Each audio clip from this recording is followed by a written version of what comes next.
സ്വവർഗ പങ്കാളിയുമായി ഒന്നിച്ചു ജീവിക്കാൻ 5 മാസം പ്രായമായ കുഞ്ഞിനെ അമ്മ കൊലപ്പെടുത്തി. തമിഴ്നാട്ടിലെ കൃഷ്ണഗിരി ജില്ലയിലാണ് നാടിനെ നടുക്കിയ കൊലപാതകം. സംഭവത്തിൽ അമ്മയെയും സ്വവർഗ പങ്കാളിയെയും പോലീസ് അറസ്റ്റ് ചെയ്തു. സ്വാഭാവിക മരണമെന്ന് കരുതിയ സംഭവത്തിൽ നിർണായകമായത് കുഞ്ഞിന്റെ പിതാവിന് തോന്നിയ ചില ചെറു സംശയങ്ങളാണ്. പിന്നീട് ഭാര്യയുടെ ചാറ്റ് പരിശോധിച്ച ഭർത്താവ് അക്ഷരാർത്ഥത്തിൽ ഞെട്ടി.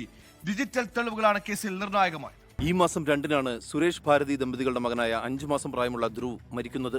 വീട്ടിൽ ആരുമില്ലാത്ത സമയത്തായിരുന്നു കൊലപാതകം. ഭർത്താവ് തിരികെ എത്തിയപ്പോൾ കുഞ്ഞ് മരിച്ചെന്ന് പറഞ്ഞ് പൊട്ടിക്കരയുന്ന ഭാരതിയെയാണ് കണ്ടത്.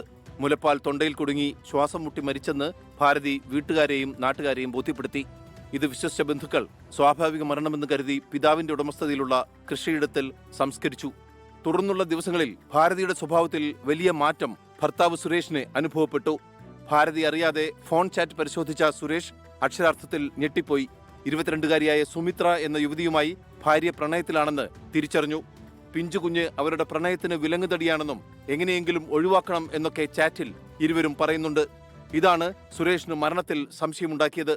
പിന്നാലെ ഇയാൾ പോലീസിൽ പരാതി നൽകി. കുഞ്ഞിനെ ശ്വാസം മുട്ടിച്ചാണ് ഭാരതി കൊലപ്പെടുത്തിയത്.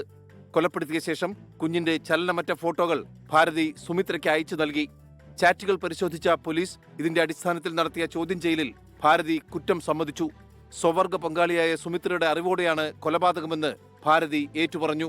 ഇരുവരും സ്വകാര്യ ദൃശ്യങ്ങളടക്കം പരസ്പരം കൈമാറിയതായും പോലീസ് കണ്ടെത്തിയിട്ടുണ്ട്. കൊലപ്പെടുത്തിയ കുഞ്ഞിനു പുറമെ 5-ഉം 3-ഉം വയസ്സുള്ള കുട്ടികൾ സുരേഷ് ഭാരതി ദമ്പതികൾക്കുണ്ട്.